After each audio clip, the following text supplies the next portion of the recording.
नमस्कार। वक्त बड़ी बहस का है। मैं हूं राजेश कुमार। कोरोना महामारी के बीच आज एक अच्छी खबर आई। जैसे जैसे लॉकडाउन बढ़ रहा है वैसे वैसे कोरोना मरीजों के आंकड़ों में कमी आ रही है। हालांकि दूसरी लहर की अभी कई चुनौतियां जो है वो बाकी हैं और इस वक्त महाराष्ट्र, दिल्ली और उत्तर प्रदेश में कोरोना के डेली केस कम हो रहे हैं, लेकिन दूसरी तीसरी लहर जो है उसकी आहट सुनाई दे रही है। यानी एक तरफ तो अभी दूसरी लहर का देश सामना कर रहा है और तीसरी लहर की जो आहट है वो अभी सुनाई देने लगी है। अब सवाल उठता है कि भारत तीसरी लहर के लिए कितना तैयार है। आज इसी पर हम चर्चा करेंगे। हमारे साथ एक वरिष्ठ पैनल होगा जिनसे हम समझेंगे कि अब तक जो तैयारियां हुई हैं वो आगे कितनी कारगर साबित होंगी और तीसरी लहर का सामना करने के लिए देश कितना तैयार है, संसाधन कितने हमारे पास हैं और क्या जो संसाधनों की कमी हमें अभी कई जगह दिखाई दे रही है क्या वो भरपूर हो पाएगी। बड़ा सवाल यही है और इसी सवाल के साथ आज की चर्चा की शुरुआत करेंगे। अब से चंद मिनटों में एक वरिष्ठ पैनल हमारे साथ होगा जिसमें राजनीतिक पार्टियों के प्रवक्ता भी होंगे और हेल्थ एक्सपर्ट भी होंगे। उनसे समझेंगे मौजूदा वक्त में क्या स्थिति है और आगे की जो चुनौतियां हैं उससे कैसे निपटा जाएगा। लेकिन आज राहत की खबर एक ये आई है कई दिनों बाद कि जितने 24 घंटों में नए मामले आए हैं उससे ज्यादा लोग रिकवर हुए हैं, ठीक हुए हैं। धीरे धीरे चाहे मध्य प्रदेश हो, चाहे दिल्ली हो, उत्तर प्रदेश हो, यहां पे अब आंकड़े कम होने लगे हैं और ये आंकड़े जो कम हो रहे हैं वो एक राहत की खबर है, क्योंकि लॉकडाउन कई राज्यों में पूरी तरीके से लगाया गया है। फिर चाहे दिल्ली हो, हरियाणा हो, उत्तर प्रदेश हो, और उसका असर जो है अब दिखता हुआ नजर आ रहा है। बड़ा सवाल ये कि अब जो तीसरी लहर है जिसकी आहट है, विशेषज्ञों ने जिसके लिए अलर्ट किया है, उसको लेकर क्या तैयारियां चल रही हैं और ये जो अभी पैंडेमिक बना हुआ है हम सबके सामने, ये जो दूसरी लहर है इससे कब तक उभरा जाएगा। क्या ये जो चुनौतियां हमारे सामने हैं ये कितना वक्त अभी और इससे निपटने में लगेगा और जो अनुभव इस वक्त हमारे पास है पिछले 1 साल से ज्यादा वक्त का, वो कितना काम आएगा। क्योंकि पहली बार जब कोरोना ने दस्तक दी थी तब हालात कुछ और थे, दूसरी लहर में हालात थोड़े और बिगड़ गए और अब तीसरी लहर को देखते हुए कितने तैयार हैं हम, कितनी तैयारियां हैं हमारी, कितने सजग हैं, कितने अलर्ट हैं और क्या जो तैयारी होनी चाहिए तीसरी लहर से बचने के लिए वो हो चुकी है या फिर उसमें कहां कमियां हैं, कहां खामियां हैं। इसे हम समझेंगे, जानेंगे और जानने की कोशिश करेंगे कि अब सरकारें कितनी गंभीर हैं, ना सिर्फ केंद्र बल्कि राज्य सरकारें कितनी तैयार हैं इस चुनौती से निपटने के लिए। क्योंकि एक दूसरे पे टीका टिप्पणी करना आसान है कि वहां पे आपकी सरकार है, यहां पे हमारी सरकार है, लेकिन जब हर राज्य की यह जिम्मेदारी होगी कि अपने नागरिकों को कैसे बचाना है, कैसे सुरक्षित रखना है, कैसे वैक्सीनेशन करना है, वो एक बड़ी चुनौती है। और इस वक्त पूरे देश में 18 साल से ऊपर के जो लोग हैं उनका वैक्सीनेशन शुरू हो चुका है। हालांकि कई राज्य ऐसे हैं जहां पे वैक्सीन की थोड़ी किल्लत है, लेकिन वक्त रहते उसे पूरा किया जा रहा है। उत्तर प्रदेश की बात करें तो शुरुआत में 7 जिले जो सबसे ज्यादा प्रभावित थे वहां पे 18 साल से ऊपर के लोगों का वैक्सीन किया गया और अब सोमवार से 11 और जिले ऐसे जहां पे वैक्सीनेशन का आगाज हुआ है। आने वाले वक्त में इसका दायरा और बढ़ेगा। बड़ी बात यह है कि अब तीसरी लहर से कैसे बचा जाएगा, उसके लिए हम कितने तैयार हैं, कितने सजग हैं, कितने अलर्ट हैं। सोशल मीडिया पर भी इस वक्त तमाम लोग हमारे साथ जुड़े हुए हैं और आप लोगों से भी गुजारिश है अगर आपकी इस पर कोई प्रतिक्रिया हो तो हमें जरूर लिख भेजिए, कमेंट कीजिए। हम कोशिश करेंगे अगर आपका कोई सवाल भी हो तो एक्सपर्ट से उसका जवाब लें आपके नाम के साथ। तो इस वक्त अलग अलग प्लेटफॉर्म पे बहुत से लोग हमारे साथ जुड़े हुए हैं। आपके जहन में भी कोई सवाल हो या फिर अपनी प्रतिक्रिया आप देना चाहें सोशल मीडिया पे तो जरूर हमें दें और अगर एक्सपर्ट से कोई आप सवाल जानना चाहेंगे तो उसका जवाब भी हम लेंगे। तो इस वक्त चर्चा की शुरुआत हम करेंगे। हमारे साथ भारतीय जनता पार्टी के, कांग्रेस के, समाजवादी पार्टी के प्रवक्ता भी होंगे अब से कुछ देर में और हेल्थ एक्सपर्ट भी होंगे। उनसे भी हम समझेंगे कि अभी हालात क्या है और आगे जो तीसरी लहर है उसके लिए जो तैयारी होनी चाहिए क्या वो हो रही है या फिर क्या तैयारियां करने की जरूरत है। ऐसे कई सवाल होंगे जिनका जवाब इस चर्चा में हम तलाशेंगे, जिनका जवाब हम लेंगे। तो आज की इस डिबेट का मकसद यही है कि दूसरी लहर कम हुई है, यानी आंकड़े कम हो रहे हैं। राहत की एक बात है, एक अच्छी बात है, एक सकारात्मक पहल, एक सकारात्मक नजरिया इसको देखने का होना चाहिए।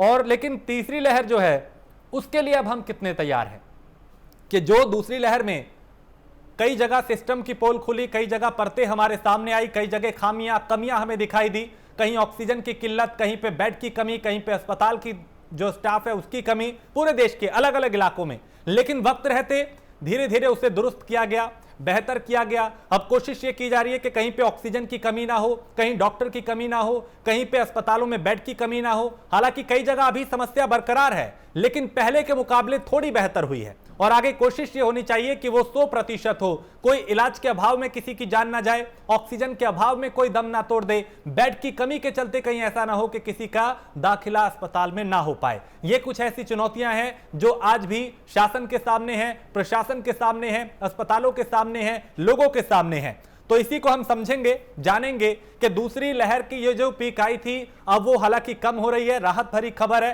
क्योंकि अगर पूरे देश की बात करें तो जितने 24 घंटों में नए मामले आए हैं उससे ज्यादा लोग इन्हीं 24 घंटों में ठीक हुए हैं।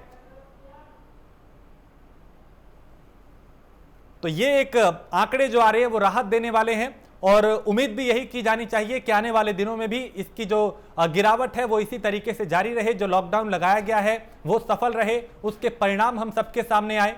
बहुत ज़रूरी है सावधान रहने का, अलर्ट रहने का, सुरक्षित रहने का, 2 गज की दूरी, मास्क ज़रूरी का ख्याल रखने का, क्योंकि यही कुछ सावधानियां हैं जो आपको और दूसरों को बचा सकती हैं।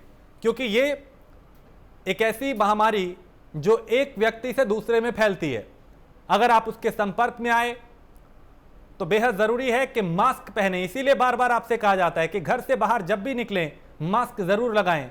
हो सके तो फिलहाल चूंकि कई राज्यों में लॉकडाउन है और बार बार यही अपील की जा रही है कि जितना हो सके घर में रहें, बेवजह घरों से बाहर ना निकलें, 2 गज की दूरी का पालन करें, मास्क जरूर लगाएं। तो हमारे साथ एक वरिष्ठ पैनल इस वक्त जुड़ चुका है, उनसे हम जानेंगे, समझेंगे कि अभी तक जो हालात हैं आगे उससे निपटने की क्या तैयारी है। हमारे साथ नेहा शालिनी दुआ है, प्रवक्ता भारतीय जनता पार्टी की, चंद्रमोहन शर्मा है, कांग्रेस प्रवक्ता, और कपिल श्रीवास्तव है, समाजवादी पार्टी के प्रवक्ता, डॉक्टर प्रतीक मिश्रा है जो कि हेल्थ एक्सपर्ट हैं। सबसे पहले मैं नेहा जी आपके पास आऊंगा। दूसरी लहर हमारे सामने है, जो स्थिति 10 दिन पहले थी अभी उसमें सुधार है, आंकड़ों में भी कमी आ रही है, राहत की बात है, लेकिन विशेषज्ञ तीसरी लहर की चुनौती दे रहे हैं, उससे निपटने की क्या तैयारी है? जी, बहुत अच्छा सवाल आपने किया है। देखिए, दूसरी लहर जो थी वो बहुत भयानक निकली, जिसका खामियाजा काफी लोगों की जान से चुकाना पड़ा और इसके लिए हमें बहुत दुख होता है। ऑक्सीजन की कई जगह तस्वीर देखी गई, तकरीबन सभी जगह, क्योंकि केसेस इतने बढ़ गए थे कि ऑक्सीजन की एक इतनी मात्रा होती है वो पर्याप्त मात्रा भी कम पड़ गई, क्योंकि केसेस दिन पर दिन बहुत बढ़ते जा रहे थे। अब तीसरी लहर से बचने के लिए, ये तीसरी लहर के लिए जो साइंटिस्ट हैं या जो डॉक्टर्स हैं, उन्होंने बच्चों के लिए इसे खतरनाक बताया है। इसलिए अब हम पूरी तैयारी जो केंद्र की तरफ से और सभी राज्यों को भी निर्देश दे दिए गए हैं। हर राज्य सरकारें जो हैं वो NICU बेड्स, जो बच्चों के लिए एक अलग सा वार्ड होता है, पीडियाट्रिशियन से कंसल्ट कर रहे हैं कि उन्हीं के डॉक्टर्स, वही नर्सेज जो बच्चों की देखभाल अच्छी तरह से कर सकें। दूसरा सबसे अहम जो बात है, उस पे प्रधानमंत्री जी ने अभी कोवैक्सीन जिन्होंने बनाई है उन्हीं को और शायद कोविशील्ड वालों को भी निर्देश दे दिए गए हैं कि बच्चों के जो टीका है, जो इंजेक्शन है, वो भी जोरों शोरों से काम शुरू कर दीजिए और हो सके तो ट्रायल, उन्होंने कहा है हम 1-1.5 महीने में ट्रायल भी शुरू कर देंगे। तो बच्चों की वैक्सीनेशन भी बहुत जल्दी बन के आ रही है और ट्रायल हो सकता है 1 से सवा महीने में शुरू भी हो जाए। और जैसे कि साइंटिस्ट और डॉक्टर्स के द्वारा बताया जा रहा है कि ये तीसरी लहर, पहली लहर में जो बुजुर्ग थे उनको बहुत खतरा था, दूसरी लहर में ये यंगस्टर्स के लिए काफी खतरनाक साबित हुई है दूसरी लहर। तीसरी लहर जो है उससे बच्चों को बचाने के लिए सरकार इंतजाम में जुटी हुई है। जो कोविड सेंटर्स हैं वो बच्चों के ICU वार्ड्स, NICU वार्ड्स बनाए जा रहे हैं, पीडियाट्रिशियन से कंसल्ट किया जा रहा है, उन्हीं डॉक्टर्स को लिया जा रहा है, जहां जहां से जो भी बच्चों के लिए हो सकता है वैक्सीनेशन की तैयारी की जा रही है कि बच्चों को कैसे वैक्सीनेट किया जाए जल्द से जल्द। तो इस सब की तैयारियां जो है वो सरकार कर रही है और ऑक्सीजन की कमी ना हो इसके लिए पहले ही अभी जो हमने तैयारी अच्छी कर ली थी कि 500 जो प्लांट्स है वो DRDO की तरफ से PM केयर फंड के थ्रू पूरे देश भर में लगाए जा रहे हैं। तो 500 प्लांट्स जो हैं वो पूरे देश भर में, हो सकता है इसकी मात्रा 500 से बढ़ाकर यानी 1000 नेहा, आप भी साफ कर दी शब्दों है। में ये कहना चाहती हैं, क्योंकि देखिए दूसरी लहर की तैयारी नहीं की गई थी। मैं साफ शब्दों में अगर ये कहूं तो जो जिस तरीके की हिदायत विशेषज्ञों ने दी थी उसको लेकर सरकारों ने, सभी राज्य सरकारों ने एक तरीके से अनदेखी की, केंद्र ने अनदेखी की, नतीजा हम सबके सामने था। लेकिन आप ये कह रही है कि तीसरी जो लहर आने वाली है उसको लेकर हम पूरी तरह से सजग हैं। जी, हम उसे लेके पूरी तरह से सजग है और मुझे लगता है तीसरी लहर आके कोई घातक परिणाम नहीं कर पाएगी, हमें नुकसान नहीं दे पाएगी।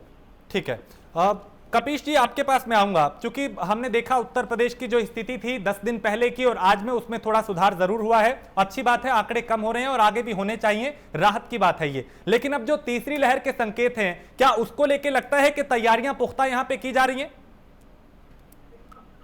नहीं, देखिए पहली चीज तो ये है कि सरकार ने जो दूसरी लहर है उसमें पूरी तरीके से विफल साबित की और उसी का कारण है कि जो मॉर्टलिटी रेट रही है वो बहुत ज्यादा रही है और सरकार ने तमाम आंकड़े छुपाए हैं। इसमें कहीं दो राय नहीं है। सरकार को भी ये मालूम है, उनकी प्रवक्ता बैठी हैं उनको भी मालूम होगा और आप सारे लोगों को मालूम होगा, क्योंकि हम लोगों ने देखा है कि 70 साल के भारत के इतिहास में जब से हम आजाद हुए हम लोगों ने तमाम लाइनें देखी थी, लेकिन शमशान घाट पर शवों की लाइन को देखना जो हम लोग के हृदय पे बीता है वो शायद भुलाया नहीं जा सकता है। निश्चित तौर पे सारी फजीयत होने के बाद जो केंद्र सरकार है और हमारी राज्य सरकारें हैं उनको बहुत हद तक हमारी सर्वोच्च न्यायालय, हमारी तमाम माननीय हाई कोर्टों ने बहुत सी शर्तें उनको, बहुत सी चीजें उनको बताई, समझाई और उनके विरुद्ध कथन किया। निश्चित उसका प्रभाव भी पड़ा है और इस बीच जो लॉकडाउन जिन राज्यों ने लिया है हाँ। वहां निश्चित तौर पे कुछ सफलता देखने को मिल रही है, इसमें कहीं दो राय नहीं। क्योंकि देखिए इस बात को माननीय सुप्रीम कोर्ट ने भी, माननीय हाई कोर्ट ने भी कहा कि लॉकडाउन लगाइए, लेकिन सरकारें लॉकडाउन लगाने के लिए तैयार नहीं थी जब तक कि और ज्यादा संक्रमित लोगों को न करा लिया, जब तक कि और मॉर्टलिटी रेट नहीं बढ़ा लिया, तब तक वो लॉकडाउन पे नहीं आए। कुल मिला के ये था कि तानाशाह सरकार सिर्फ अपने मन से काम करना चाहती थी, वो किसी की हिदायत नहीं चाहती थी, क्योंकि आगे चल के वही काम किया गया जो न्यायालयों ने कहा। लेकिन आप देख लीजिए उत्तर प्रदेश के अंदर आज भी टेस्टिंग की हालत बहुत खस्ता हाल है। RT-PCR न के बराबर हो रहे हैं। एंटीजन टेस्ट बाजी के अंदर जो आपका एंटीबॉडीज बनती है उसके ऊपर निर्भर करता है, वो 50% फेल्योर माना जाता है। RTGS टेस्ट जो ये कर रहे हैं 72 घंटे तक उसका रिजल्ट नहीं आ रहा है और इन्होंने अब जाकर के सबक लिया है कि अब ये जाके प्रचार और प्रसार करना शुरू किए हैं। लेकिन कपीश जी अभी देखिए, अभी प्रेस कॉन्फ्रेंस हुई थी यूपी सरकार की, उसमें नवनीत सहगल ने साफ शब्दों में कहा कि टेस्ट कम नहीं किए जा रहे बल्कि इसे बढ़ाया जा रहा है। WHO ने भी यहाँ पे सरकार की तारीफ की है, ये हम नहीं कह रहे, वो भी कह रहे हैं कि जो यूपी सरकार का काम है ग्रामीण स्तरों में वहां पे वो बेहतरीन है। नेहा भी आपको कुछ कहना चाहती है, मैं भी इस पे आपसे जवाब लूंगा। नेहा, मैं बस छोटा सा, जो कांग्रेस के प्रवक्ता शायद बोल रहे थे अभी, नहीं समाजवादी पार्टी प्रवक्ता थे कपिल श्रीवास्तव। अच्छा, जी जी जी, मैं कपिल जी से ये कहना चाहूंगी, जो उन्होंने कहा कि शवों की लाइनें आज तक कभी नहीं देखी गई, तो मैं कपिल जी आपसे पूछना चाहूंगी पिछले 100 साल में ऐसी महामारी भी किसने देखी थी? आज तक 100 साल पहले फ्लू आया था, ये बात बिल्कुल इतनी बुरी हालत, ये लापरवाही आपकी वजह से हुई है। मैं बता रहा हूँ आपको बताता हूँ कि कब कब महामारियां आई है, आपको मैं बताता हूँ कि कब कब महामारियां आई है, इसमें विभत्स से महामारियां रही है, ऐसा नहीं है। सरकार को ब्लेम करना चाहते हैं, अरे भाई क्या आपने हैजा फैलते नहीं देखा? क्या आपने प्लेट फैलते नहीं देखा? क्या आपने ट्यूबरक्लोसिस नहीं देखी है? आपने कौन सी चीज नहीं देखी? आपने क्या चीज नहीं देखी है?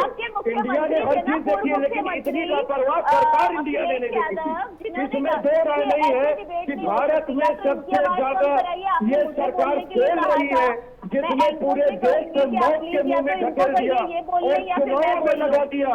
आज आप देखिए उत्तर प्रदेश में जो त्रिस्तरीय चुनाव हुए उसमें 1000 से ज्यादा शिक्षक गांव के गांव में समा गए और योगी सरकार आज भी उन शिक्षकों का हाल लेने के लिए तैयार नहीं है। उन शिक्षकों की तमाम ड्यूटी लगाई जा रही है केवल इसलिए कि वो शिक्षक सरकारी वेतन उठाते हैं।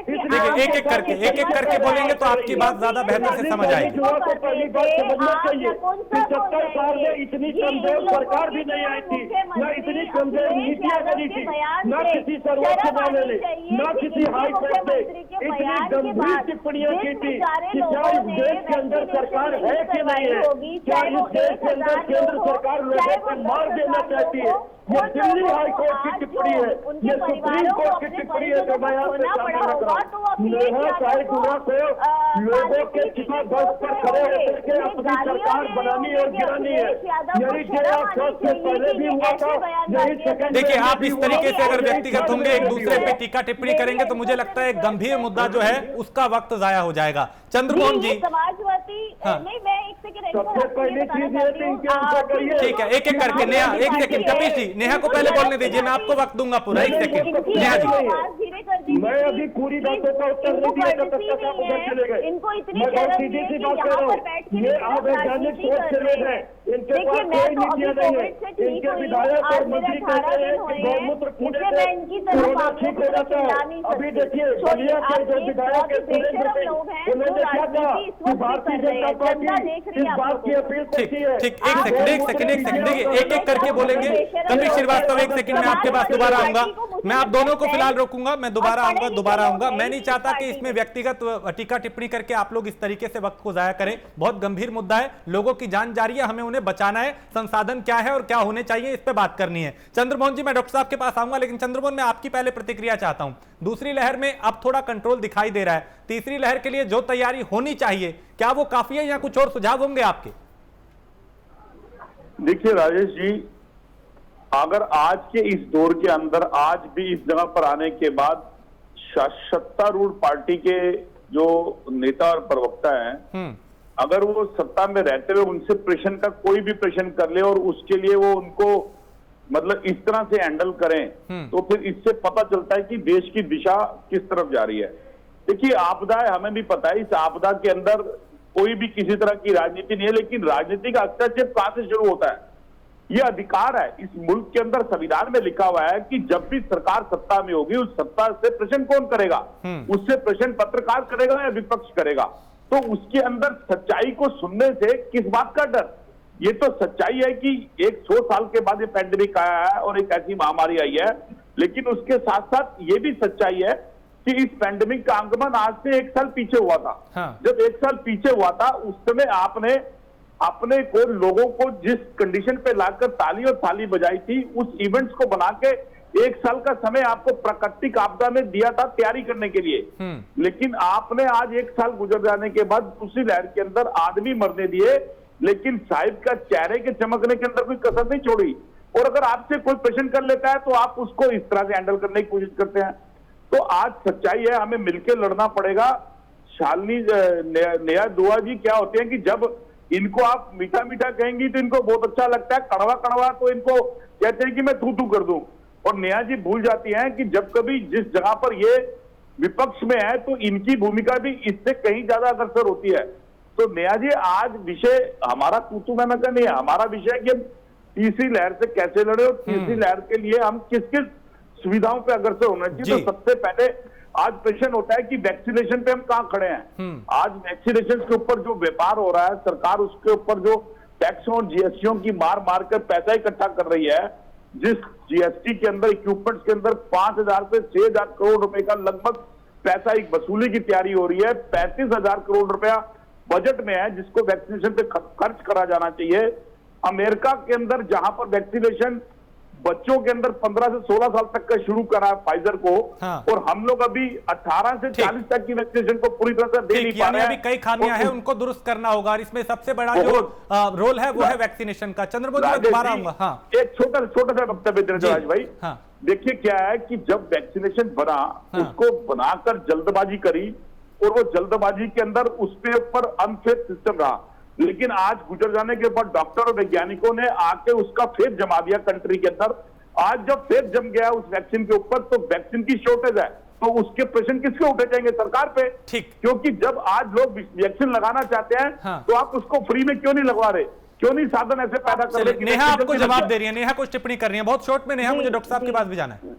मैं डॉक्टर चंद्रमोहन जी को जवाब देना चाहूंगी, जो वो कह रहे हैं वैक्सीनेशन हमने का जो समाजवादी पार्टी के पूर्व मुख्यमंत्री थे उन्होंने कहा था इस वैक्सीनेशन को करने से आप नपुंसक हो जाएंगे। ये भाजपा ने तो नहीं कहा था ना। ये उनके मुख्य। और आपके कांग्रेस के जो प्रवक्ता है, राष्ट्रीय प्रवक्ता सुरजेवाला जी, उन्होंने कहा कि जब जानकारी नहीं है तो आप क्यों कहती है? जनता मत अरे आपके लोगों ने कहा कि कोरोना गौमूत्र से दूर रहता है, गौमूत्र पीजिए और गोबर खाइए, यही पूरे देश को आपके नेता कह रहे थे और आपके मंत्रीगण कह रहे थे। अभी सुरेंद्र सिंह बलिया के विधायक ने नहीं कहा, आप किस तरह की बात कर रहे हैं? प्रधानमंत्री जी जो है नाली के गैस को क्या बनाते हैं, कोई वैज्ञानिक है जो इस बात को बता रहे? कोई वैज्ञानिक है जो इस बात की पुष्टि करता है कि नाली के गैस से चाय बनाई जा सकती है? चलिए ठीक है, एक सेकंड देखिए, एक एक करके अपनी बात रखेंगे तो ज्यादा समझ आएगी। जो दर्शक इस वक्त देख रहे हैं, मैं आप सभी को रोकूंगा, डॉक्टर साहब का रुख करूंगा मैं। जैसे समाजवादी पार्टी, जैसे मैं बोलती हूँ समाजवादी पार्टी बोलना शुरू हो जाती है, लेकिन जिसके घर में डॉक्टर प्रतीक मिश्रा, एक सेकंड, कपिल श्रीवास्तव, नेहा शालिनी जी, एक सेकंड। डॉक्टर प्रतीक मिश्रा, दूसरी लहर अभी चल रही है, संसाधनों की क्या स्थिति है वो हम सबके सामने है। तीसरी लहर की चेतावनी है, उससे निपटने की जो तैयारी होनी चाहिए, क्या वो है अभी? मेरे हिसाब से दूसरी लहर से निपटने की तैयारी नहीं हो पाई थी, क्योंकि ये सबके लिए नया था। हमारे लिए नया था, डॉक्टर्स के लिए नया था, मतलब हम लोगों के लिए नया था, नेताओं के लिए नया था, इस पूरी फ्रेटर्निटी के लिए नया था। हाँ। लड़ने के लिए प्रॉपर जैसे पता नहीं था कि ये वायरस किस तरीके से लंग्स पे इफेक्ट करेगा या फिर कहाँ इफेक्ट करेगा, इसलिए किसी तरीके की कोई संसाधन की व्यवस्था नहीं थी।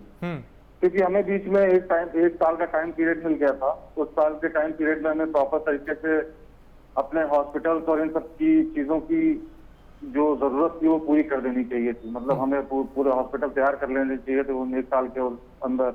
बेड्स का रिकमेंडेशन जो था वो तैयार कर लेना चाहिए था, जो आईसीयू थे उनको बढ़ाने चाहिए थे। अब मुझे नहीं पता कि ये मैं किसी सरकार के लिए, देखो मैं नहीं बोलता, मैं अपनी डॉक्टर फ्रेटर्निटी के लिए बोलता हूँ। मुझे किसी सरकार, चाहे वो बीजेपी हो, कांग्रेस हो, सपा हो, बसपा हो, मुझे किसी से कोई मतलब नहीं है। हाँ। मेरा मतलब है मेरी डॉक्टर फ्रेटर्निटी, मेरे लोग जो मेरे मरीजों से और मेरे लोगों से, जो मेरे देशवासी हैं, मेरा मतलब सब उनसे है। बस अब ये है कि जो तीसरी लहर आने वाली है उसके लिए मजबूत इरादों के साथ, क्योंकि ये जो वैक्सीन हैं 16 साल के ऊपर के बच्चों के लिए बनी हुई हैं, 16 साल के ऊपर जो लोग हैं उनके लिए बनी हुई है। तो आगे आने वाला ये देखा गया है कि हो सकता है ये वायरस, जैसे मैडम बता रही थी जो बीजेपी की प्रवक्ता हैं, उन्होंने बताया कि बच्चों को ये इफेक्ट करेगी। तो हाँ, उन्होंने काफी हद तक ये बात सही बताई कि आने वाले समय में ये वायरस है जो बच्चों को इफेक्ट करेगा। तो उसके लिए बच्चों के लिए चीजें मतलब जैसे पीआईसीयू एनआईसीयू है उनका वेल मेंटेनेंस होना चाहिए आगे जाके, कि आगे जाके जब उनको दिक्कत हो तो कम से कम वहां पे हमारे पास यथास्थिति इतना सामान होना चाहिए, इसकी प्रॉपर चीजें होनी चाहिए कि आगे चल के हमें उन बच्चों को ना खोना पड़े जिस तरीके से हमने दूसरी लहर में जो सामान की कमी के कारण हमने चीजों को खोया है। तो हमने बहुत सारे लोग इस लहर में खो दिए हैं और हम लोग पूरी doctor fraternity, nursing staff, fourth class worker, sweepers, तो अपनी पूरी जान और शान से काम कर रहे हैं, आगे आके काम कर रहे हैं।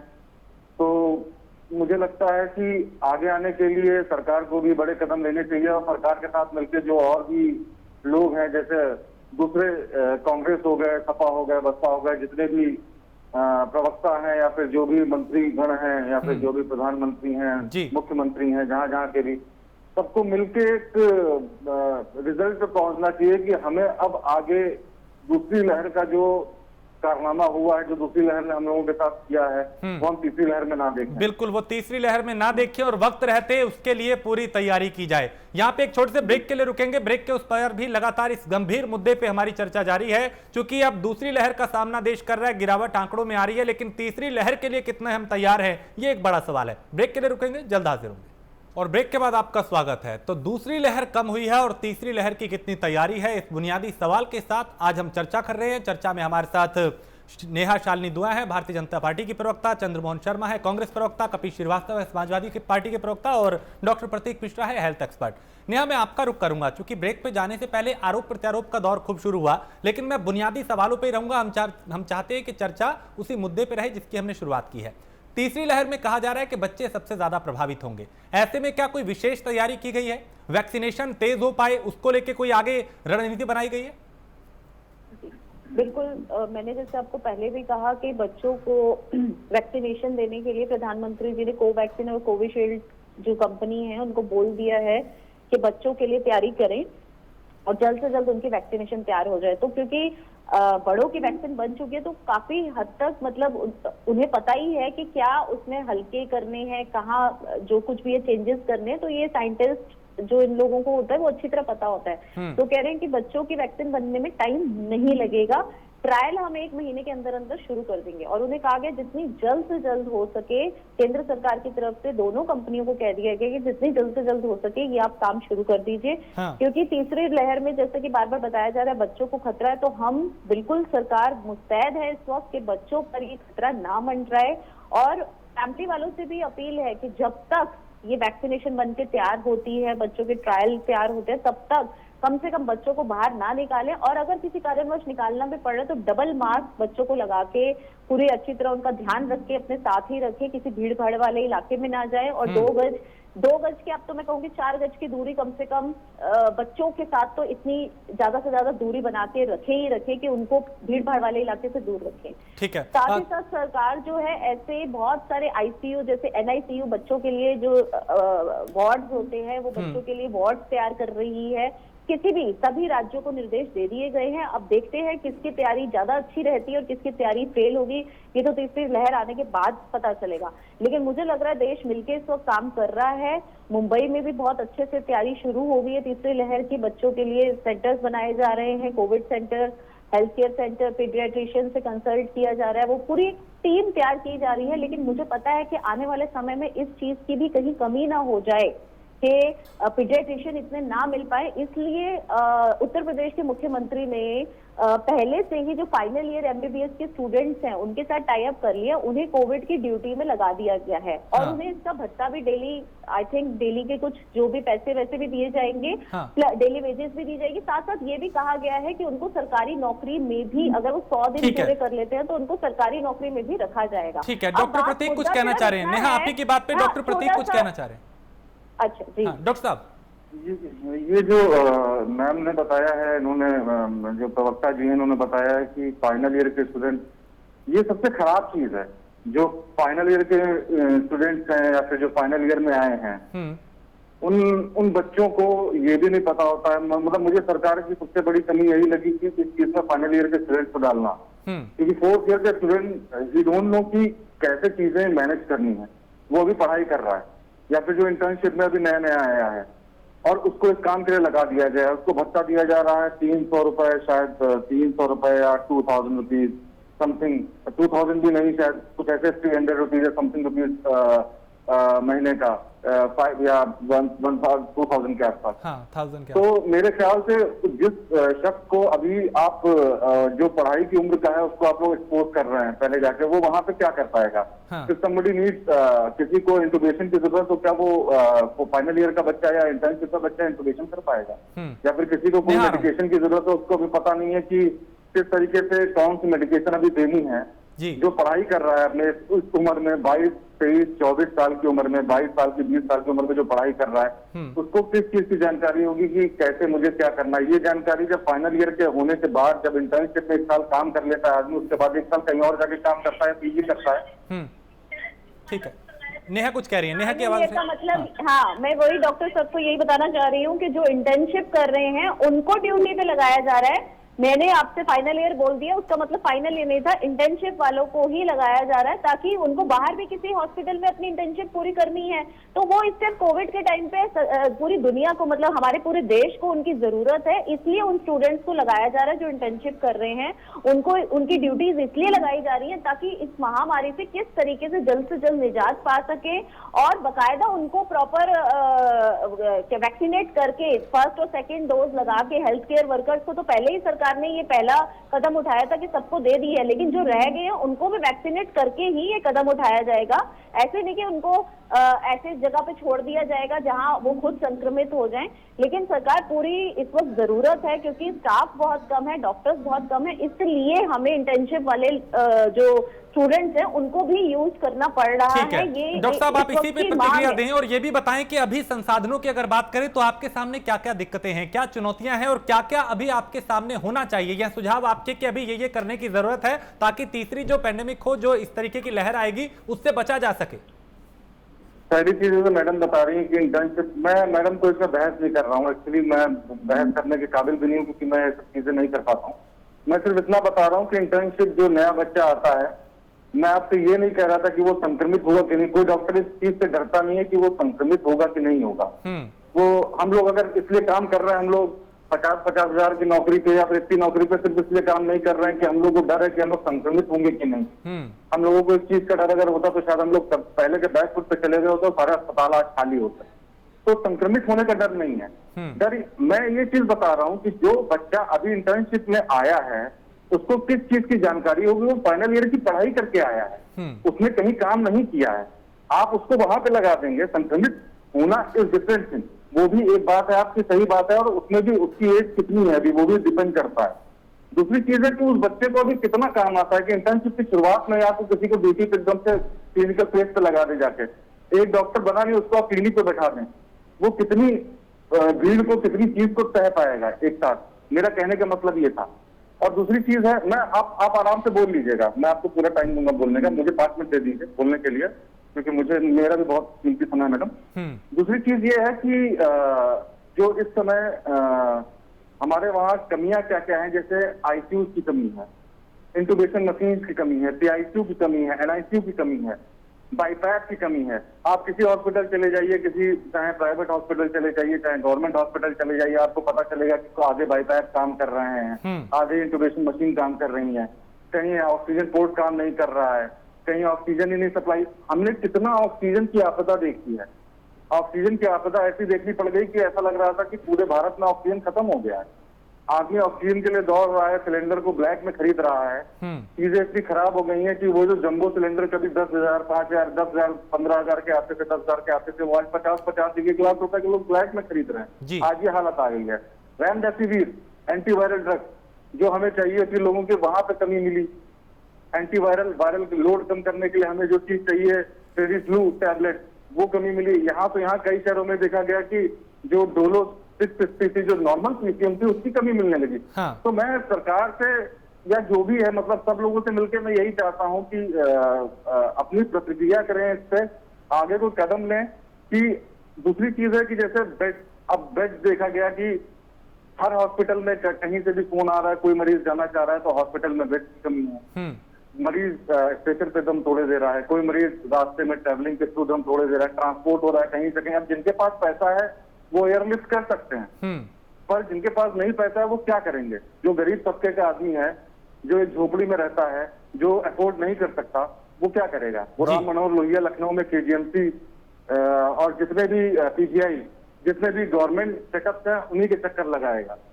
तो इसलिए हर चीजों को मद्देनजर रखते हुए मेरी सरकार से दरख्वास्त है कि पहले तो बेड की संख्याएं बढ़ाएं, क्योंकि बेड की संख्याएं, जो हमारा मेडिकल सिस्टम है, मेडिकल इंफ्रास्ट्रक्चर है हमारी यूपी का, ठीक है, मैं नहीं कह रहा बहुत बुरा है, पर ठीक है, पर उसको और अच्छा बनाया जा सकता है। ऐसा नहीं कि राम मनोहर लोहिया में बहुत ज्यादा डेवलपमेंट हुआ है, केजीएमसी में देखा जाए पहले से है, दूसरी चीज पीजीआई में है। तो मैं बस यही कहना चाह रहा हूँ कि अच्छे से इस चीज को मैनेज किया जाए, बेड की संख्या बढ़ाई जाए, दूसरा आईसीयू पीआईसीयू की संख्या बढ़ाई जाए, क्योंकि आने वाले तीसरी लहर में हम बच्चों की, जो हमने दूसरी लहर में शमशान का रूप देखा है, हम नए खून के साथ, वो बच्चों के साथ आगे जाके ना हो। बिल्कुल, कम से कम लोगों की एक्सपायरी हो और हम आगे कम से कम बढ़ सकें। ठीक है, चंद्रमोहन जी आप टिप्पणी कर रहे हैं।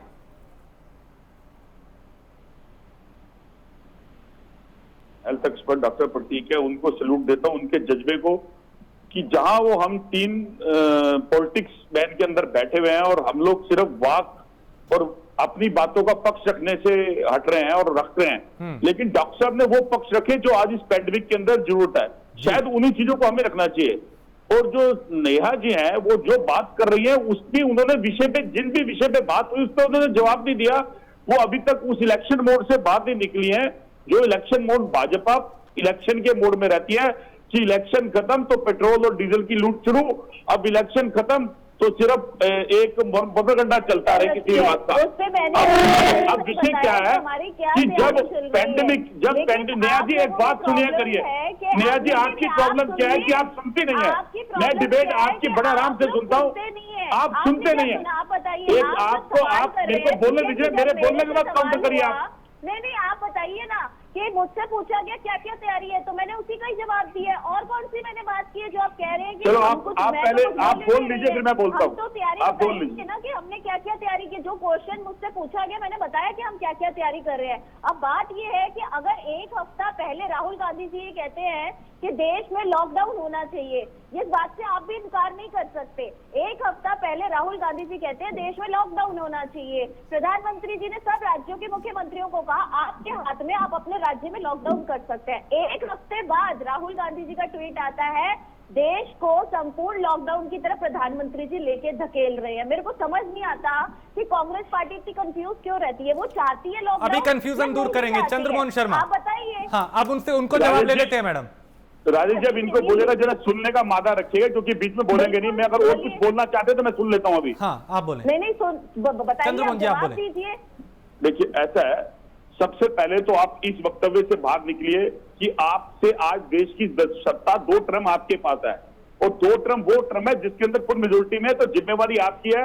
उसका उदाहरण मध्य प्रदेश के विधायक ने आपको दिया। जब उसका भाई मर गया तो उसने आपकी पार्टी को कोसते हुए बात कही कि 70 साल के इक्विपमेंट से जो नेहरू, इंदिरा और राजीव के द्वारा बनाया था, अगर वो ना होता तो इस कोरोना की पैंडेमिक के अंदर क्या हाल हिंदुस्तान का होता, ये मैं बयान नहीं कर सकता हूं। क्योंकि हमारी पार्टी ने 2 टर्म के अंदर सिर्फ निखालस वादे करे और कुछ नहीं करा, ये आपकी पार्टी ने बोला।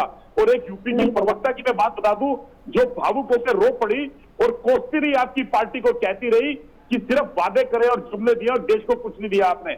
अब मैं आता हूं राहुल जी की बात पे। ठीक है, आप राहुल जी को हर बार बात करते हैं और राहुल जी की बात का प्रयास उड़ाते हैं, मजाक उड़ाते हैं, लेकिन राहुल जी हैं जो आप अब मेरी फिर बात मादा रखिए ना सुनने का। ये मजाक नहीं है, ये सच्चाई है।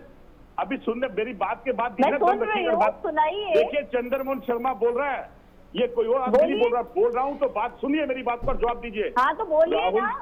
तो अब सुनिए, राहुल गांधी जी ने जब जब आपको आगाह करा और जब जब आपको सचेता, उसी बात को आपने बाद में माना, लेकिन पहले आपके नेता प्रवक्ता ने उनका मजाक उड़ाया। और राहुल गांधी जी फिर भी आज देश के साथ खड़े हैं जिनका आप मजाक उड़ाते हैं। आप आप ये बताओ, एक हफ्ते पहले कहते हैं लॉकडाउन करो, एक हफ्ते में बात कहते हैं नहीं करो, आप इसका जवाब दो। नहीं एक सेकंड नेहा, देखिए आज डिबेट का मुद्दा वो नहीं है, आगे हम इससे आगे बढ़ेंगे। चंद्रमोहन आप अपनी जो टिप्पणी है दोबारा हम उस मुद्दे पे आते हैं, अब व्यक्तिगत हम नहीं होंगे।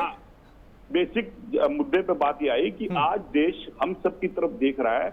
अगर हम लोग हैं और हम यहाँ टीवी पे बैठे हैं तो नेहा जी एक छोटा सा वक्तव्य बोलता हूँ, मैं आपको 4-5 नंबर दे देता हूँ जो पीड़ित है, जिनको बेड चाहिए, जिनको ऑक्सीजन चाहिए। आप एक पार्टी की नेता प्रवक्ता है, क्या दिलवा सकती है? अभी लाइव बता दीजिए आप। मैं तो निसहाय हूं, नहीं दिलवा सकता हूं, शायद सपा के व्यक्ति नहीं दिलवा सकते। ये कंडीशन हिंदुस्तान के अंदर, तो मैं आप मुझे नंबर दे दीजिए, आप मुझे अभी नंबर दीजिए, मैं देता हूं आपको। ना आप भिजवा दीजिए, आप नंबर यहाँ पर चैनल के जो एंकर हैं उनके पास करवा दीजिए, मैं आपके पास।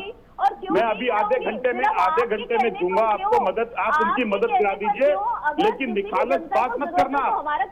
आज ऐसी कंडीशन है कि यूपी के अंदर से लाशें नदी के अंदर छोड़ी जा रही है और बक्सर में जा रही हैं, इतना हाहाकार मचा हुआ है। और आप फिर अपनी उन बातों पे आते हैं। आपको जब डॉक्टर साहब ने आपसे कहा, आपने बोला 3 ईयर मेडिकल स्टूडेंट की बात करके, जब हमारे पास एमबीबीएस करे हुए पास आउट डॉक्टर हैं जो अनएम्प्लॉयमेंट है, उसका डाटा है हमारे पास, और उस डाटा से क्या उन्हें हम कॉल करके नहीं बुला सकते। ठीक है कपिश श्रीवास्तव, कपिश आप सुन पा रहे? कपिश जी, मैं आपसे ये जानना चाहता हूं कि अब जो तीसरी लहर आने वाली है उसके लिए, चूंकि देखिए विपक्ष का काम है खामियों को उजागर करना, सरकार को बताना, लेकिन ये भी काम है कि सही सुझाव दें ताकि देश को, प्रदेश को, वहां के लोगों को, जनता को बचाया जा सके। क्या अभी जिम्मेदार विपक्ष के नाते आप लोग कुछ सुझाव दे रहे हैं कि देखिए तीसरी लहर आने वाली है, ये कर लीजिए, इससे बचा जा सकता है?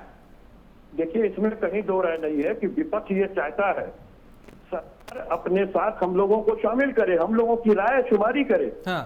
और आपको याद होगा कि अभी कुछ दिन पहले ही विपक्ष की नेता जो हमारी सोनिया गांधी जी हैं, उन्होंने एक सर्वदलीय बैठक की मांग हमारे प्रधानमंत्री जी से की थी। ठीक बात। लेकिन सरकार ने आज तक उस पर ध्यान नहीं दिया और ना मीडिया इस बात पर ध्यान दे रहा है। विपक्ष को तो किनारे लगा दिया गया। जब कोई सरकार केंद्र सरकार या राज्य सरकारें हमारी सर्वोच्च न्यायालय की सुनने को तैयार नहीं है, हाँ। और ये यहां तक कह दे रही है कि ये आपका कार्य क्षेत्र नहीं है, आप इसको छोड़ दीजिए कि हम किसको वैक्सीनेशन देंगे और किसको नहीं देंगे, इस पर टिप्पणी मत कीजिए। ये सुप्रीम कोर्ट को कहा गया कि नहीं कहा गया कल? तो ये केंद्र सरकार अपना हलफनामा लगा रही है कि कार्यपालिका पर भरोसा कीजिए। कार्यपालिका पर भरोसा करने का ही तो नतीजा था कि चुनाव में पूरे देश को झोंक दिया गया और मॉरलिटी रेट बढ़ गई। आज जितनी भी इंफ्रास्ट्रक्चर स्वास्थ्य के क्षेत्र में है, आप उठा करके देख लें कि वो इंफ्रास्ट्रक्चर कब बनी थी और कब कैसे बनी हुई। मैं तो सीधी बात पूछ रहा हूं कि अमेरिका के सीनेट में इस बात को उठाया जा रहा है कि अमेरिका ने जितनी भारत को इस समय मदद, चाहे वो ऑक्सीजन कंसंट्रेटर को भेज करके या अन्य इक्विपमेंट वेंटिलेटर्स को भेज करके भेजी गई, वो क्या वास्तव में राहत दे रही है? क्योंकि 15-15 दिनों तक वो एयरपोर्ट पर धूल फांक रही है। और वही नहीं है, आपने तमाम ऐसी रिपोर्ट देखी जो वेंटिलेटर्स हमारे पास पहले से मौजूद थे लेकिन वो क्रियाशील नहीं थे। उनको एक जगह के जिलाधिकारी का बल्कि तो पूरा दिखाया था कि वो इंजीनियर थे, तो उन्होंने शुरू किया एक वेंटिलेटर को। तो ये सरकार के मुंह पे करारा तमाचा है। और सुनिए, सबसे पहली चीज ये कि 567 करोड़ रुपए, पहली बात तो ये है कि इनको खुजली है बोलने की, इनको खुजली है बोलने की।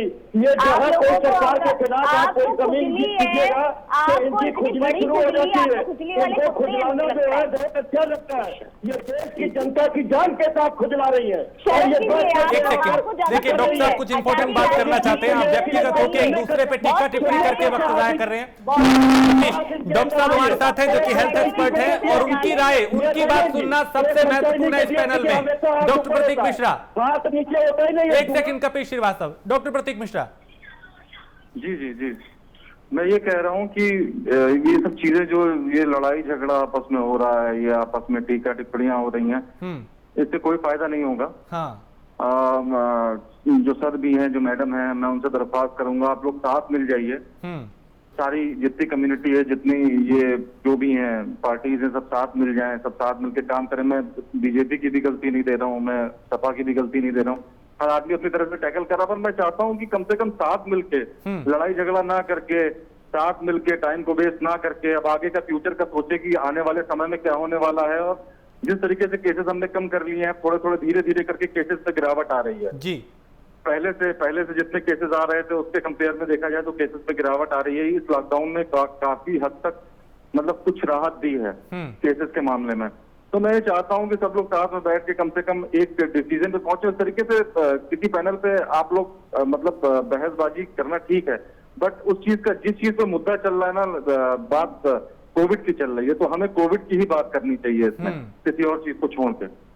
तो मैं चाहता हूं आप लोगों से कि प्लीज, मतलब ये दरख्वास्त है कि आने वाले समय में हेल्थ केयर वर्कर्स और सबके लिए भी कुछ प्रोवाइड कराएं जो वहां पे काम कर रहे हैं, चाहे वो 4th, 3rd, 2nd, 1st किसी भी क्लास का हो जी, सब अपनी जी जान लगा के मेहनत कर रहे हैं, तो उनकी जान का भी कुछ वो रखिए। हाँ, और प्रतीक जी मैं आपसे ये भी जानना चाहता हूं, मैं आ रहा हूं कपिश आपके पास आऊंगा, लेकिन प्रतीक जी आप ये बताएं कि अभी मेडिकल स्टाफ के सामने, डॉक्टर्स के सामने, विशेषज्ञों के सामने चुनौतियां क्या हैं? क्योंकि अब एक के बाद एक लहर आ रही है, तीसरी लहर की चेतावनी दी गई, बच्चे इसमें सबसे ज्यादा प्रभावित होंगे, तो बतौर डॉक्टर आप लोगों के सामने अभी क्या चुनौती है सबसे बड़ी?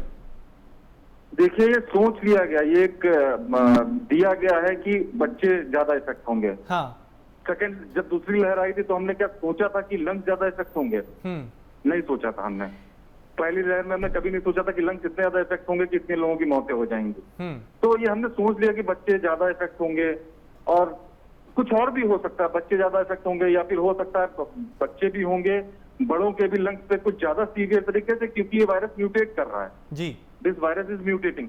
तो जिस तरीके से म्यूटेट कर रहा है वो उतना, जैसे कहा जाता है कि दूसरी लहर सबसे खतरनाक लहर होती है, उसके बाद जितनी लहरें आती हैं वो उस चीज की इफेक्ट कम होता है। पर ये भी हम नहीं कह सकते कि थर्ड जो लहर आएगी वो कम होगी, वो हो सकता है इससे ज्यादा हो। इसका यहाँ पे सिर्फ सब प्रिडिक्शन कर रहे हैं बैठ के। किसी को ये नया वायरस है, किसी को इसके बारे में जानकारी नहीं, जैसे जैसे साइंटिस्ट इसके बारे में निकालते जा रहे हैं, आगे आगे की जानकारी हमें मिलती जा रही है, तो किसी चीज का हम लोग इसमें प्रिडिक्शन नहीं दे सकते। दूसरी चीज, ये है कि बच्चे इन्फेक्ट होंगे।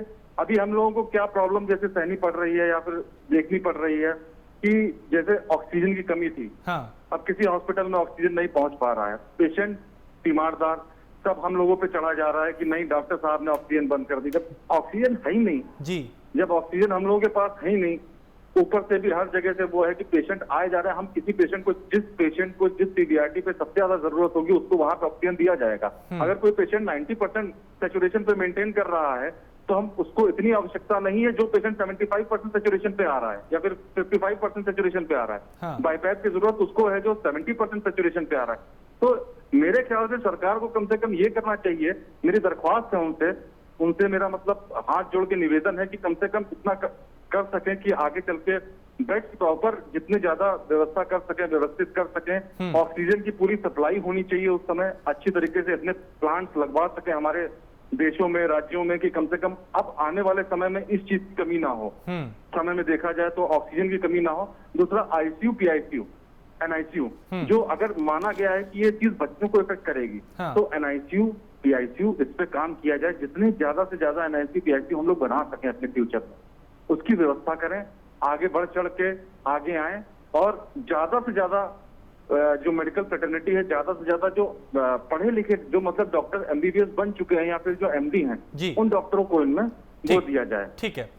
नेहा, आप भी कुछ कह रही हैं और कपीश जी भी कुछ कहना चाहते हैं। नेहा, आप शॉर्ट में पहले टिप्पणी, चूंकि आपसे कई सवाल यहाँ पे डॉक्टर साहब ने पूछे हैं। कपीश, मैं आपके पास आ रहा हूँ। नहीं, मैं डॉक्टर साहब की बात का जवाब देना चाह रही हूँ कि इसी चीज को मद्देनजर रखते हुए सरकार पूरी कोशिशें कर रही है कि ऑक्सीजन की, देखिए डीआरडीओ की तरफ से मैंने पहले ही बता दिया, 500 प्लांट जो है विदिन 15-20 दिन, विदिन 15 to 20 डेज सारे पूरी हमारे हिंदुस्तान में हर शहर में, हर राज्य में लगा दिए जाएंगे, जिसकी शुरुआत अभी पिछले हफ्ते दिल्ली से हो चुकी है। हाँ। और डीआरडीओ की ने अपनी एक दवाई भी, पहले जैसे रेमडेसिविर इसमें बहुत इफेक्टिव थी, फैबिफ्लू इसमें बहुत इफेक्टिव थे, तो लोगों ने इसकी कालाबाजारी बहुत की। अब डीआरडीओ ने एक बहुत अच्छी मेडिसिन बनाई है, उसका नाम की मुझे थोड़ी जानकारी नहीं है, लेकिन बहुत जल्दी वो अपने जिस नाम से भी लॉन्च करेंगे, वो 2-3 दिन के भीतर ये दवा भी मार्केट में अवेलेबल हो जाएगी, जिससे कि इलाज करने में बहुत आसानी होगी। अब देखिए प्लांट लग रहे हैं, ऑक्सीजन की कमी नहीं होगी। हाँ। और नई दवाई का लॉन्च किया है डीआरडीओ ने, तो दवाई की कमी भी नहीं होगी। तीसरी रही बात कि बेड्स और जितने भी हॉस्पिटल्स है उसमें एनआईसीयू बनाने का, उसकी तैयारी सरकार करती जा रही है। हमारा पूरी कोशिश है कि तीसरी लहर का असर बच्चों पे बिल्कुल ना हो, और इसका मतलब ये नहीं कि बच्चों पे होगा तो बड़ों पे नहीं, बड़ों पे भी वक्त की कमी है। कपीश, आपकी टिप्पणी, उसके बाद चंद्रमोहन जी आपके पास भी आ रहा हूँ। देखिए, बहुत सीधी सी चीज है कि दूसरी लहर ने बहुत बड़ा सबक हमारे सरकार को और हम सबको दिया है, और इससे एहतियात बरतना चाहिए, क्योंकि अभी म्यूटेशन किस कदर पे जाएगा और क्या होगा ये तो गॉड नोज है, क्योंकि ये तो अभी एक अनुमान व्यक्त किया जा रहा। उसका कारण सिर्फ ये है कि वैक्सीनेशन जो है 18 साल तक के लोगों को हो जाएगा अगर डबल, तो वो उन पर उतना असरकार नहीं होगा जितना कि वो बच्चों पे हो जाएगा, क्योंकि बच्चे तब तक वैक्सीनेट नहीं होंगे। इसके पीछे सबसे बड़ा कारण ये है। मैं दूसरी चीज एक बात कहना चाहता हूँ कि देखिए, जब पहली बार कोरोना हमारे पास आया था और उसके बाद कोरोना का काल धीरे धीरे करके खत्म हुआ, हमने 1 साल के अंदर इंफ्रास्ट्रक्चर जो डेवलप किए थे उसको धीरे धीरे खत्म कर दिया, क्योंकि वो बेड बाद में मुहैया नहीं थे जो कि कोरोना काल के समय में पहले समय में किए गए थे। और आगे की दिक्कत ये हो गई कि 167 प्लांट के लिए 567 करोड़ रुपए पीएम फंड से दिया गया था, और उसमें से उत्तर प्रदेश में 14 लगने थे तो 1 नहीं लगी, और पूरे देश के अंदर केवल 30 ऑक्सीजन प्लांट लगे थे।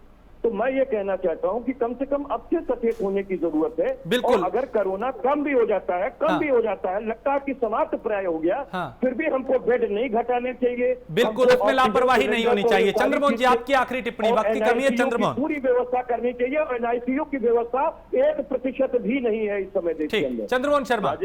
राजेश भाई, सबसे पहले सरकार से हमारा निवेदन है कि जहां 2 कंपनी वैक्सीन की उसको बढ़ाया जाए और वैक्सीनेशन की तादाद करी जाए, और जो कंपनी वैक्सीनेशन बना रही थी उसकी आर्थिक सहायता पूरी करी जाए, और उसको जो डर था जिसके कारण वो देश भर के भाग्य चले गए हमारे पुणे वाला, जिनको वापस बुलाया जाए, क्योंकि वैक्सीनेशन ही इसका सबसे बड़ा इसका इंतजाम है। और वैक्सीनेशन बनाने के लिए सरकार को खुले हाथ से और कंपनियां बाहर की भी बुलानी चाहिए, और देश के अंदर वैक्सीन की तादाद को बढ़ा देना चाहिए, ताकि उसके लगने से इस आने वाली तीसरी लहर से हम लड़ सके। ठीक, डॉक्टर साहब आपकी 10 सेकंड की एक आखिरी टिप्पणी, कोई सुझाव इन पार्टियों के लिए, राजनीतिक विशेषज्ञों के लिए, डॉक्टरों के लिए और मेडिकल स्टाफ के लिए, आपका कोई सुझाव आम लोगों के लिए जो इस वक्त बेहद कारगर हो तीसरी लहर के लिए? सबसे बड़ी बात है कि मास्क लगाएं, बाहर कम से कम निकलें, हाथों को जितना साफ कर सकते हैं साफ करें, सैनिटाइजर हो, साबुन हो, जो भी आपके घर पे हो, करीब सबके लोग साबुन से धो सकते हैं। दूसरी चीज, जितनी दूरी बना सकते हैं बनाएं। कोई पेशेंट अगर इन्फेक्टेड हो चुका हो तो कम से कम अपने घर वालों से 14 दिन के बाद, कम से कम उसके 4-5 दिन बाद ही वो कांटेक्ट में आए। अपने आप को रोके रहे और मिलन जुलन है कुछ टाइम के लिए रोक दें, आपस में मिलना जुलना। और बाकी सारा काम आप पार्टी वालों का है। वैक्सीन आती हैं बच्चों के लिए, किस तरीके से क्या होना है वो आप लोगों का काम है। आप साइंटिस्ट से किस तरीके से क्या करते हैं वो सब आपका अपना बिल्कुल। तो ये कुछ सावधानियां हैं जो बिल्कुल बरतनी होंगी, और चूंकि दूसरी लहर के अब आंकड़े राहत भरे आ रही है, खबरें कई जगह कम हो रहे हैं, लेकिन अभी जो लापरवाही है वो बिल्कुल ना करें। तीसरी लहर की चेतावनी है। बहुत शुक्रिया डॉक्टर प्रतीक मिश्रा, कपीश श्रीवास्तव जी, चंद्रमोहन शर्मा और नेहा शालिनी दुआ जी चर्चा में शामिल होने के लिए आप सभी का बहुत शुक्रिया। तो बड़ा सवाल यही है कि अगर दूसरी लहर कम हुई है तो तीसरी लहर के लिए हम कितने तैयार हैं, और क्या तैयारियां में अभी जो खामियां हैं वो कितनी है, और कितनी अभी तैयारी करने की जरूरत है। यह सवाल अभी बरकरार है, क्योंकि आने वाले वक्त में अभी बहुत सी तैयारियां करने की जरूरत है। एक ब्रेक के लिए रुकेंगे, ब्रेक के उस पार कुछ और खबरें।